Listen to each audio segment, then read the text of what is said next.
Y Bueno, bueno, pues en con relación, nosotros ay, se perdón, encuentra Meli, también ya Polo Maldonado, de Artículo 19, justo para platicarnos, porque esto que está pasando en Mazatlán, lo que pasa con Chela, es una situación grave, como platicábamos justo ahorita que cerrábamos con él. Y pues nada, Meli, Polo, muchas gracias por estar con nosotros. Hola, gracias, muchas Polo, buenos gracias. días. Solamente como para introducir a Polo, quisiera contar que rápidamente en un informe de Artículo 19, precisamente en 2025, reportan que en 2025 hubo un aumento sostenido de acoso judicial contra personas periodistas y que tan solo del 1 de enero al 31 de julio de 2025 se han registrado 51 casos. Y esto, bueno, evidentemente genera un efecto innovador del debate público. Polo, gracias por estar esta mañana con nosotros. Muchas gracias a ustedes y también pues un gran gusto, muchas felicidades con este proyecto. Gracias. Y nos da mucho gusto que nos inviten a participar con alguna perspectiva, en este caso muy lamentable. Escuchabas a Sheila, pero evidentemente pues hay una enorme facilidad ya para activar los mecanismos legales, los mecanismos judiciales, o por lo menos para amenazar que se va a hacer eso y así generar un efecto inhibidor, ¿no? México, desafortunadamente, pues no empieza de cero en este tema del acoso en general a la prensa, de las agresiones a la prensa. Ustedes mejor que nadie saben, por su trabajo cotidiano, por lo que también han padecido en persona, por todo lo que han documentado, porque están en los territorios, pues que evidentemente la violencia que se desató sobre todo hace 20 años con la llamada guerra contra el narcotráfico, puso a la prensa en medio de un fuego cruzado, ¿no? Muchas compañeras y compañeros nos dicen que pues de pronto se dieron cuenta que estaban haciendo periodismo en medio de una guerra y que no estábamos siendo conscientes de eso, o no, por lo menos no en un principio. Y eso de suyo es grave porque pues ya sé que lo hemos dicho hasta el cansancio, organizaciones como Artículo 19, redes de periodistas como las que ustedes conforman, otras organizaciones internacionales como Reporteros Sin Fronteras, CPJ. México es el país sin una guerra declarada más peligroso para ejercer el periodismo, por lo menos el más letal para ejercer el periodismo, y el año pasado no fue la excepción. Estuvimos en un infame segundo lugar por detrás de la Franja de Gaza, que fue realmente una tragedia humanitaria, un genocidio, pero además una masacre de periodistas.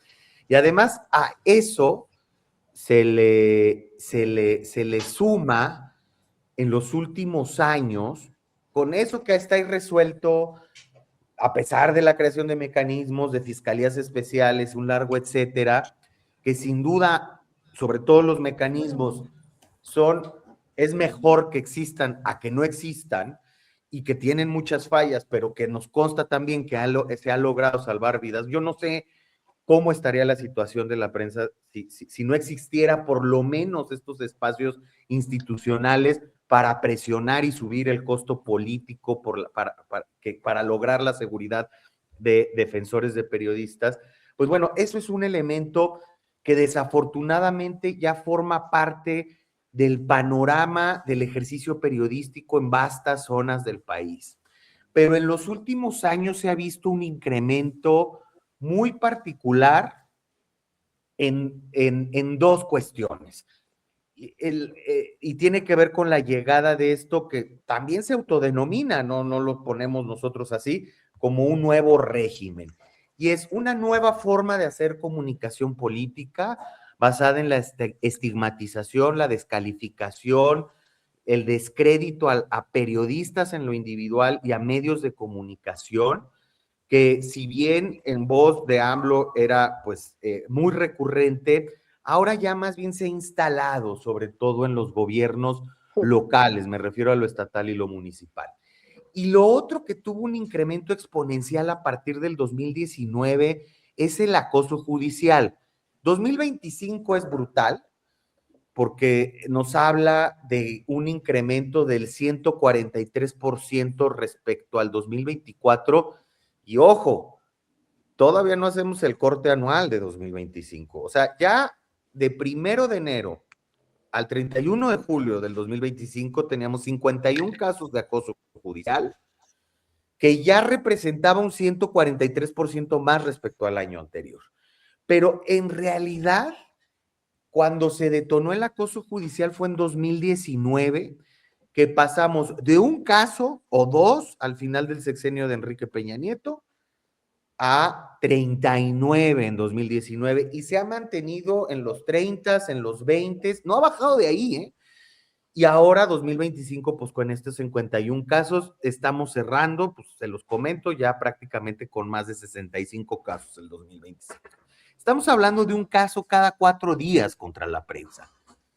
Y es bien fácil, como lo hizo este empresario en contra de Sheila, lo amenaza con hacer, pues evidentemente es bien fácil cuando se tiene poder económico y político, porque se tiene a las fiscalías de tu lado, se tiene al poder judicial, ahora más del lado de los poderosos, sobre todo el poder político, que pues ya está en una franca captura de los poderes judiciales estatales y el federal. Y además, porque tenemos leyes que así lo permiten. Que no hacen un control previo de este tipo de casos, digamos, frívolos, sin sustento. Y entonces no es que estos personajes públicos busquen ganar, busquen que se les repare el daño por un supuesto, una supuesta vulneración a su honor, reputación, no, hombre, esto que le llaman daño moral. No, hombre, lo que buscan es desgastar con el proceso. Claro, Lo que buscan es censurar. someterte a una asfixia económica, psicológica, a una angustia que además tiene un efecto en cadena, porque claro, el mensaje es para la o el periodista, pero también para la comunidad del gremio, y es, este tema no se toca, a este empresario o a este político no se le toca. Híjoles, Polo, Polo, pues no. Ay, perdón, Meli. Sí, me interesa saber algo. Ustedes han podido comentar, además del tema judicial, las afectaciones. Ahorita lo comentabas. El tema es, mucho de eso es la apuesta al desgaste de él o el periodista, ¿no? Pero, ¿cuál es ese desgaste? Cuando lo vemos así, lo ponemos en papel y lo podemos mostrar para poder explicarlo. ¿Qué es lo que han podido documentar ustedes como organización o en conjunto de distintas organizaciones dedicadas a la libertad de expresión? O sea, cuál me refiero a esto es, vemos a periodistas estresados, vemos periodistas con depresión, o sea, ¿cómo? ¿Qué es lo que estamos viendo ahora? Sí, sí, Marcos, eso es lo que estamos viendo. Sobre todo el estrés económico es brutal, porque pues además hay que sumar otro tema que se ha normalizado en el panorama mediático nacional, bueno, y en realidad ya es mundial, lo que acaba de pasar en el Washington Post es una muestra de ello, es la precarización laboral, ¿no? Y muchas veces las o los periodistas que difunden en medios más o menos establecidos, pues los dejan a su suerte, ¿no? Eso es una realidad, con demandas por 30, 40, 300 millones de pesos, que tú cuando lo lees en la demanda y lo lees y ves y dices, esto es una locura.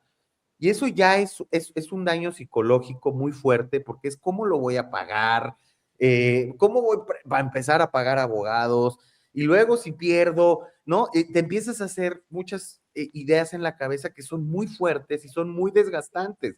Eso es lo que busca esto que se llama en inglés con un término muy rimbombante, SLAPS, que es nada más y nada menos que litigio estratégico contra la participación pública, que es algo que ya está muy regulado para evitarlo en Europa y que estamos empezando a revisar en América Latina. Hay una especial preocupación de la Relatoría para la Libertad de Expresión de la Comisión Interamericana de Derechos Humanos, pero justo eso es lo que buscan, el desgaste emocional y psicológico. Fíjate, tuvimos justo ante el incremento exponencial, ahí me equivoqué porque estoy viendo las cifras, que en 2015 fue una demanda, y ya 2018, 19 ya empezamos con los 20 y los 30, ¿no? Los números 20, 30 demandas o acciones legales en términos genéricos en contra de la prensa. Y si uno dijera, voy a hacer una provocación aquí, si uno dijera, bueno, aumentaron las demandas, pero bajaron los asesinatos, las amenazas de muerte, está mutando pues los intentos de censura, dices, híjole, pues está de la fregada, pero pues bueno, ¿no? Está cambiando a un tema más institucional. No, El tema es que se suma la violencia física y psicológica, la violencia letal, a las desapariciones, se suma el acoso judicial, la estigmatización pública de la prensa, es decir, no es que esté cambiando de una por otra. Eso es lo que estamos viendo, es decir, son nuevas tecnologías, por decirlo en términos más genéricos, nuevas tecnologías de la censura que ponen a la prensa en una situación de mayor precariedad, de mayor angustia, y por supuesto, pues que terminan inhibiendo, ¿no? Entonces, ese es el punto. Hicimos en 2021 un análisis comparativo y un informe con la Fundación por la Libertad de Prensa en Colombia, y encontramos los mismos patrones, ¿no? No solo en términos cuantitativos, sino en términos cualitativos. El tema de desgaste psicológico, el tema económico, el tema de las repercusiones que tiene a mediano y largo plazo para las personas, periodistas, pero también para los propios medios, muchos de ellos proyectos independientes que apenas alcanzan la sostenibilidad y que ahora se tienen que estar preocupando por abogadas y abogados que, pues además hagan una buena defensa porque están enfrentando a gente muy poderosa. Polo, lo que nosotros pensamos también es que, bueno, de fondo, por supuesto, el objetivo siempre es la censura, ¿no? Porque, por supuesto, o sea, si empieza esta demanda, hay un efecto en el estado de ánimo, en la economía, etcétera, etcétera, que al final te lleva a que, como decías hace rato, bueno, no solo el periodista o la periodista que está demandado o demandada ya no va a volver a hablar de esos temas, sino que seguramente más bien, las y los colegas a su alrededor tampoco lo harán. Entonces, me parece que el objetivo al final, pues, es eso, la censura. Y hay otro tema que incluso también nos ha pasado dentro de la red, y que son, pues, ahora sí que sí, juicios que se están llevando y que tiene que ver con la violencia política de género, que es, o sea, que me parece que ese es otro ejemplo, ¿no? De cómo dentro de, no sé, nuevos mecanismos que en teoría tienen la función de proteger a las mujeres de la violencia de género, son, pues, finalmente mecanismos que se están usando por parte en este caso, de las mujeres en la política para censurar, porque por alguna extraña razón aquí también la ley determina que se establece la medida cautelar, aún sin que se investigue si hubo o no violencia política de género, y entonces a lo que nos obligan es a bajar las notas, ¿no? Por ejemplo, en Puebla, que es donde estamos en lado B, lo que sí hemos identificado es que justamente hay colegas que nos han dicho, de entrada, yo ya no hablo de mujeres, ¿no? Y me parece que eso es contraproducente, porque finalmente si lleva tantos años, nos tomó como país llegar a una política de paridad para tener representación, pues ahora lo que pasa es que otra vez empezamos a ser invisibilizadas, ¿no? Por unos cuantos casos. No sé ustedes ahí cómo han documentado ese tema. Compartimos completamente esa lectura, Meli. O sea, yo creo que es contraproducente lo que están haciendo con esta figura, las políticas, ¿no? Bueno, hay un caso de un candidato a juez que dijo que había violencia política, ¿no? Contra este defensor, Miguel Claro. Alfonso Mesa, que sacó el tema de los vínculos que había de candidatos a la judicatura con el narco, y entonces dijo violencia y se la admitieron. Ay, Dios mío. Lo peor es que los órganos electorales, fíjense la tragedia alrededor de todo esto.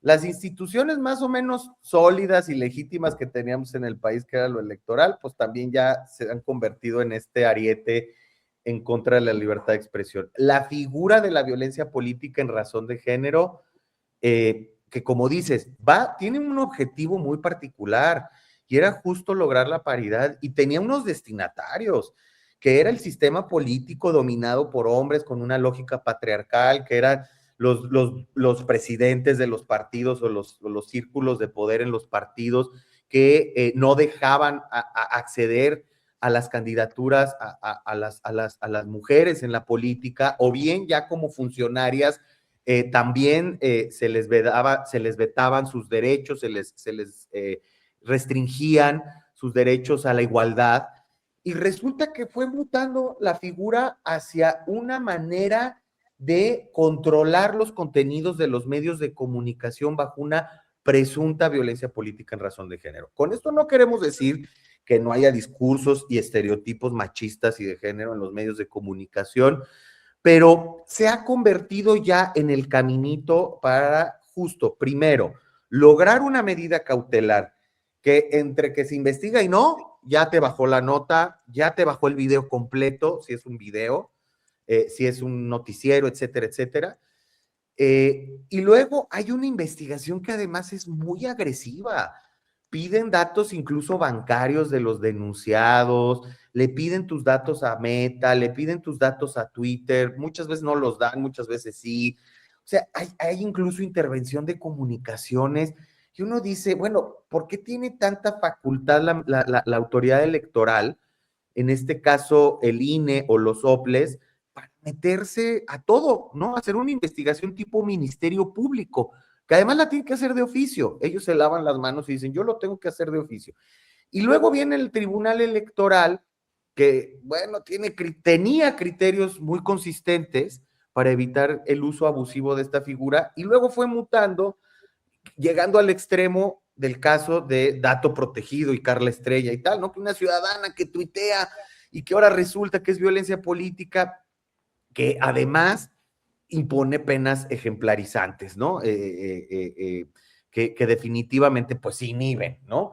Ahora, le salió contraproducente en esta jugada a la diputada Barraza, ¿no? Después fue exhibido como pues, la opulencia en la que se desenvolvía y tal, pero no siempre es así, ¿no? La verdad es que sí da miedo. A ver, nosotros estamos demandados y no les puedo decir por quién, porque demandó como otros 80 o 100 medios de comunicación en Veracruz. Ustedes ya saben de quién hablo, en Teocelo, nada más voy a acercarles ahí geográficamente, porque persona que volteaba a ver el caso era inmediatamente demandada. Para empezar, es tiempo y dinero que dice uno, bueno, ¿de dónde sacan tanto tiempo y tanto dinero? Y segundo, de verdad nuestros recursos públicos se están yendo en los órganos electorales a investigar esto, que de entrada, con un análisis preliminar, si la ley lo permitiera, podrían desechar y decir, ¿sabes qué?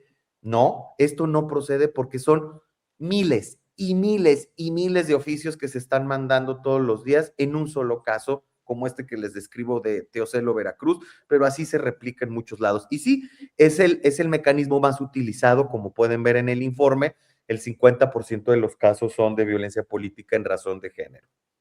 Muchas gracias, Polo, por tu presencia esta mañana. Bueno, confiamos en que todo salga bien con nuestra colega, con Sheila, ¿no? Con el acompañamiento de ustedes. Y pues nada, igual como ya lo había dicho Marcos hace rato y lo quiero reiterar en este momento, pues de parte de Territorial toda la solidaridad y estamos pendientes también para difundir los avances de este proceso.